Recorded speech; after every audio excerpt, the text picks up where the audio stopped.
In the heart of a jungle, bathed in emerald light and shimmering sunbeams, lived three of the closest friends you could ever imagine. There was Mizaru, whose eyes were always shielded, Kikazaru, whose ears were always covered, and Iwazaru, whose lips were perpetually sealed. They were bound by a single powerful promise: see no evil, hear no evil, speak no evil. They believed this was the secret to a perfectly peaceful life, a fortress against the world's troubles. But as they would soon discover, building walls doesn't always keep trouble out. Sometimes it just locks you in with it.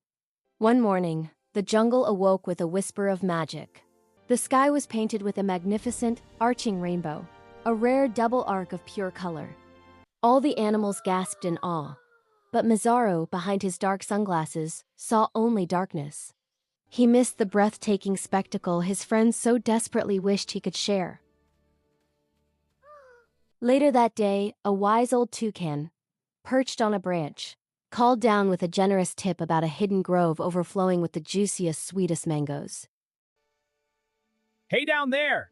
A hidden grove overflows with the juiciest, sweetest mangoes.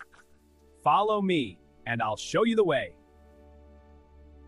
But Kikazaru, his ears muffled by his thick headphones, heard only a garbled mumble. He thought the toucan was warning them about a dangerous tango with piranhas. Whoa! The toucan warned about a dangerous tango with piranha! And he nervously dragged his friends away from the feast of a lifetime. Come on, we have to go now! But the fruit! No time, it's not safe! The jungle, it seemed, was full of wonders they were determined to miss. Their well-intentioned pact took a turn for the comical and the itchy.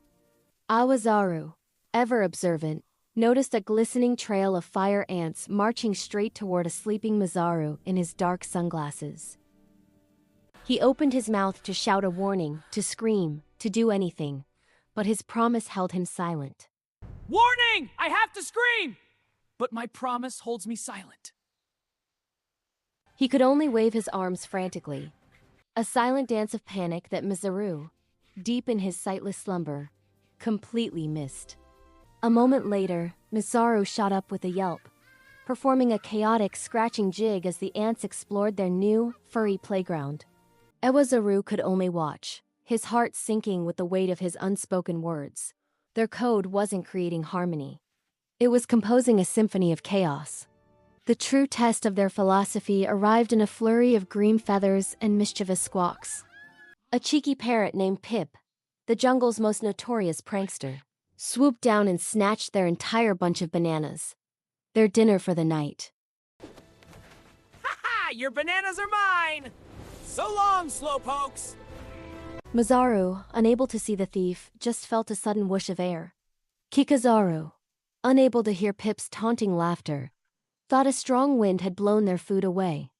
And Iwazaru, who saw the whole thing, could do nothing but make silent, furious gestures at the disappearing green speck in the sky. They bumped into each other, tripped over roots, and ran in circles, a perfect storm of confusion, completely unable to coordinate a chase. The bananas and their dignity were gone.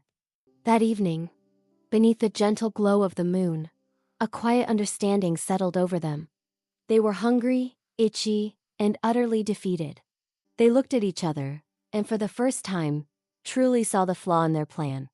They had tried to shut out evil, but in doing so, they had also shut out the beauty, the joy, and the simple ability to help one another. Ignoring the world wasn't the same as improving it. So, they made a new pact. Mizaru took off his dark sunglasses, not to seek out ugliness, but to see the world with kindness and look for ways to help. I see the world with kindness. Now, to find ways to help. Kikazaru uncovered his ears, not to listen to gossip, but to hear the needs of others with true understanding. And Iwazaru finally spoke, not to spread negativity, but to offer words of compassion and wisdom. For so long I've been silent, but now, with the dawn, I speak with hope. Hey there, little one. No need to be scared. I know it's new, but you're safe with me. That's it. We'll be great friends. They learned that the greatest strength wasn't in closing themselves off, but in opening their hearts. Amazing spouse, faded brand began. The once was done, this buffet. And from that day on, their life in the jungle wasn't just peaceful, it was truly, wonderfully alive. Hey, Jungle Crew, feel the vibe! Yeah, we rock the treetops high! Swinging free, you and I! Thanks for watching. Don't forget to like, comment, subscribe, and share for more fun English lessons. Dude, how did you learn English? I learned on YouTube with English with Cheri. How about you? Me too! It's awesome!